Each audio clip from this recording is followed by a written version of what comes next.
All. நம்ம இன்னைக்கு hand writing practice பேசிக் கிளாஸில் பேசிக் ஸ்ட்ரோக்ஸ் பற்றி பார்க்க போகிறோம். பேசிக் ஸ்ட்ரோக்ஸில் ஃபஸ்ட் நம்ம பண்ண போகிறது வெர்டிக்கல் லைன்ஸ். வெர்டிக்கல் லைன்ஸ்னால் நமக்கு இந்த ஹேண்ட் ரைட்டிங் ப்ராக்டிஸ் பண்ணுறதுக்கு 4 லைன் நோட்டு கட்டாயம் தேவை. நம்ம ஸ்டார்டிங்கில் 4 லைன் நோட்டில் ப்ராக்டிஸ் பண்ணிட்டோன்னா அதுக்கப்புறம் நம்ம லைன்ஸ் இல்லாத நோட்டில் கூட நீட்டாக எழுத முடியும். ஹேண்ட் ரைட்டிங் நோட்டுக்கு நம்ம 4 லைன்ஸ் எடுத்துருக்கோம். இந்த 4 லைன் நோட்டில் வந்து இந்த 4 லைன்ஸ் இருக்குது. நம்ம மேலே இந்த 2 எட்ஜ்லேயும் நம்ம 2 ரெட் லைன் பார்க்குறோம்ல, அதுக்கு இது அசெண்டர் லூப் லைன் அப்படின்னு சொல்லுவோம். இதை டிசெண்டர் லூப் லைன் அப்படின்னு சொல்லுவோம்.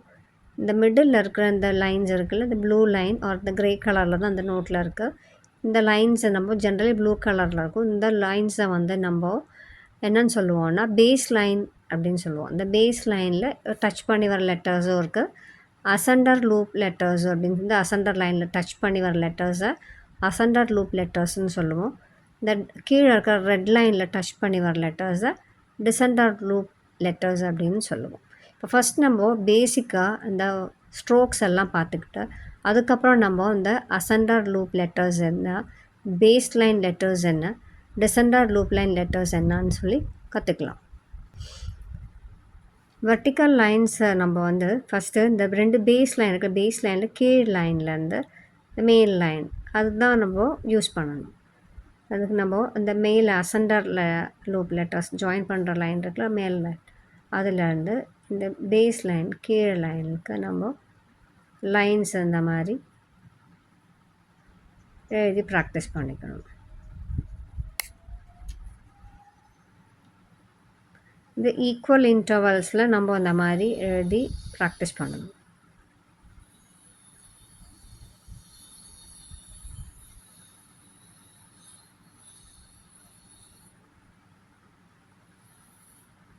அடுத்தது ஹரிசோண்டல் லைன்ஸ். ஹரிசோண்டல் லைன்ஸ் நமக்கு தெரியும். இந்த மாதிரி ஹரிசோண்டல் லைன்ஸு அதுவும் இது மாதிரி தான். இந்த 3 லைன்ஸ் மேலே இருக்க இந்த 3 லைன்ஸில் நம்ம எழுதிக்கணும். அதே போல் தான் ஈக்குவல் ஸ்பேஸிங்கில் இந்த மாதிரி எழுதி ப்ராக்டிஸ் பண்ணிக்கலாம்.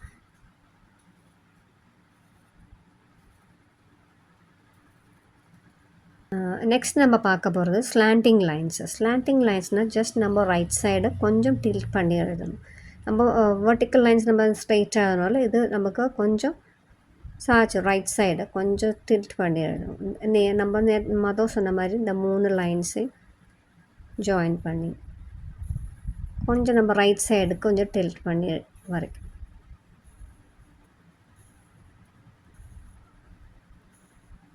இதுவும் நம்ம ஈக்குவல் ஸ்பேஸிங்கில் எழுதி ப்ராக்டிஸ் பண்ணி கற்றுக்கணும்.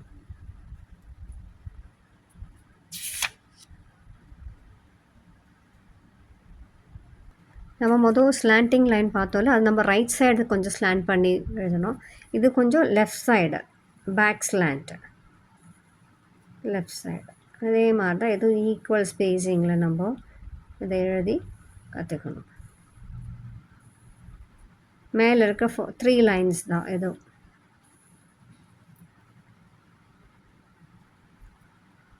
அடுத்து நம்ம இது எம் ஸ்ட்ரோக் அப்படின்னு சொல்லுவோம். தட் ஃபஸ்ட் இந்த பேஸ் லைன் இருக்குல்ல, அந்த பேஸ் லைன் மொதல் சொன்னேன்ல, அந்த மாதிரி பேஸ் லைனில் டச் பண்ணியே இந்த மாதிரி எம் எழுதுகிற மாதிரி ஃபஸ்ட்டு இந்த மாதிரி எழுதிக்கணும். இந்த கீழே இருக்க அந்த பேஸ் லைனில் கீழே இருக்கிற லைனில் அதில் தொடங்கி இந்த பேஸ் லைனில் மேலே இருக்க பேஸ் லைனில் டச் பண்ணி திருப்பி இந்த மாதிரி வரும்.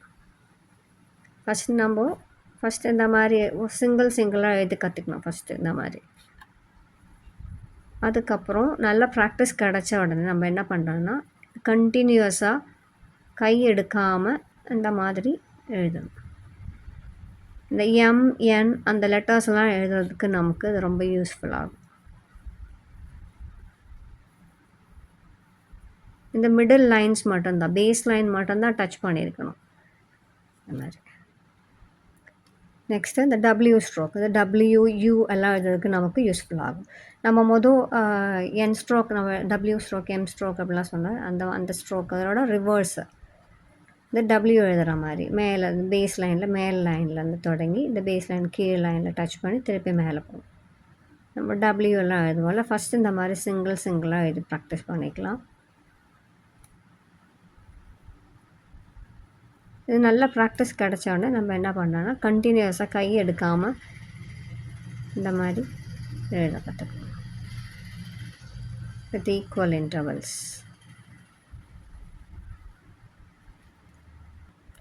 நெக்ஸ்ட்டு இந்த ஸ்ட்ரோக் இது பேஸ் லைனில் தான் வரணும். இது எப்படின்னா இது ஏசிடி அந்த மாதிரிலாம் கர்சிவில் எழுதும்போது நமக்கு அந்த ஜாயின் பண்ணுறதோட இந்த லூப்பை வந்து எப்படி கற்றுக்கணும், அந்த பேஸ் லைனில் தான் வரணும். பேஸ் லைனில் கீழ் லைன்லேருந்து ஸ்டார்ட் பண்ணணும். கீழ் லைன்லேருந்து ஸ்டார்ட் பண்ணி ஜஸ்ட் சின்ன ஒரு டில்ட் பண்ணி இந்த மாதிரி எழுதணும். பேஸ் லைனில் கீழ் லைனில் தொடங்கி அந்த பேஸ் லைன் அப்பர் லைனில் டச் பண்ணி இந்த மாதிரி.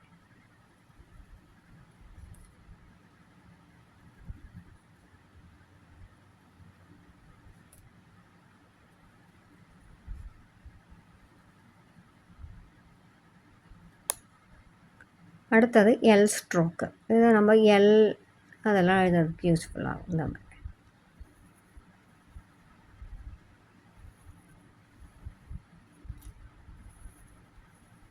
நம்ம ஃபஸ்ட்டு இந்த மாதிரி சிங்கிள் ஆகிட்டு எழுதி கற்றுக்கின சேஷம் கண்டினியூஸாக அந்த மாதிரி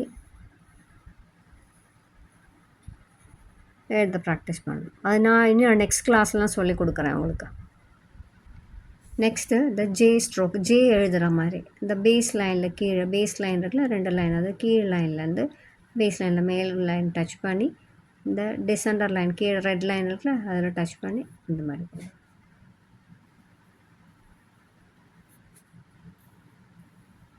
ஃபஸ்ட்டு இந்த மாதிரி எழுத கற்றுக்கிட்டு அதுக்கப்புறம் கண்டினியூஸாக இதை இந்த மாதிரி நம்ம கை எடுக்காமல் இந்த மாதிரி எழுத கற்றுக்கணும். அது நான் நெக்ஸ்ட் கிளாஸில் உங்களுக்கு சொல்லித்தரேன் அது எப்படின்னு.